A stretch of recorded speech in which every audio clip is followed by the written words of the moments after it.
കേരള രാഷ്ട്രീയത്തിലെ യുവശബ്ദങ്ങളിൽ ഏറ്റവും ശ്രദ്ധേയനും എതിരാളികളെ പ്രതിരോധത്തിലാക്കുകയും ചെയ്യുന്ന നേതാവാണ് രാഹുൽ മാങ്കൂട്ടത്തിൽ. പാലക്കാട് നിയമസഭാ ഉപതെരഞ്ഞെടുപ്പിലെ ഉജ്ജ്വല വിജയത്തിന് ശേഷം വലിയൊരു രാഷ്ട്രീയ കുതിപ്പിന് രാഹുൽ തയ്യാറെടുക്കുമ്പോഴാണ് അപ്രതീക്ഷിതമായി പീഡന ആരോപണങ്ങളുടെയും സാമ്പത്തിക ചൂഷണത്തിന്റെയും കരുനിഴൽ അദ്ദേഹത്തിന് മേൽ വീണത്. കോൺഗ്രസ് പാർട്ടിക്കുള്ളിൽ നിന്നും പുറത്തു നിന്നും ഒരുപോലെ സമ്മർദ്ദങ്ങൾ നേരിടുന്ന രാഹുൽ മാങ്കൂട്ടത്തിൽ 24 ന്യൂസ് ചാനലിൽ ഹാഷ്മി താജ് ഇബ്രാഹിമിന് നൽകിയ അഭിമുഖത്തിലൂടെ തന്റെ ഭാഗം വളരെ വ്യക്തമായി വിശദീകരിച്ചിരിക്കുകയാണ്.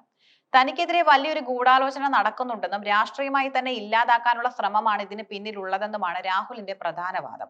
തനിക്കെതിരെ ഉയർന്ന കേസുകൾ വെറും യാദൃച്ഛികമല്ലെന്നും അവ കൃത്യമായി പ്ലാൻ ചെയ്ത് ഗൂഢാലോചനയുടെ ഭാഗമാണെന്നുമാണ് രാഹുൽ മാങ്കൂട്ടത്തിൽ വിശ്വസിക്കുന്നത്. പാർട്ടിക്ക് പുറത്തുനിന്നാണ് ഈ ഗൂഢാലോചനയുടെ വേരുകൾ തുടങ്ങുന്നതെന്ന് അദ്ദേഹം ആരോപിക്കുന്നു. രാഷ്ട്രീയമായി തന്നെ നേരിടാൻ കഴിയാത്തവർ തന്റെ സ്വഭാവത്തെയും ധാർമ്മികതയും ചോദ്യം ചെയ്തുകൊണ്ട് തന്നെ തകർക്കാൻ ശ്രമിക്കുകയാണെന്നാണ് രാഹുലിന്റെ വാദം. സമൂഹ മാധ്യമങ്ങളിൽ പ്രചരിക്കുന്ന വാട്സപ്പ് ചാറ്റുകളെ കുറിച്ച് അദ്ദേഹം ഉന്നയിക്കുന്ന ഒരു പ്രധാന ചോദ്യം ശ്രദ്ധേയമാണ്.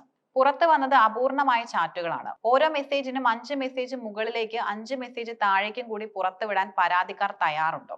ഈ വെല്ലുവിളിയിലൂടെ സന്ദർഭത്തിൽ നിന്ന് അടർത്തി മാറ്റിയ സന്ദേശങ്ങൾ ഉപയോഗിച്ച് തെറ്റിദ്ധാരണ പരത്താനാണ് ശ്രമിക്കുന്നതെന്നും അദ്ദേഹം സ്ഥാപിക്കാൻ ശ്രമിക്കുന്നു.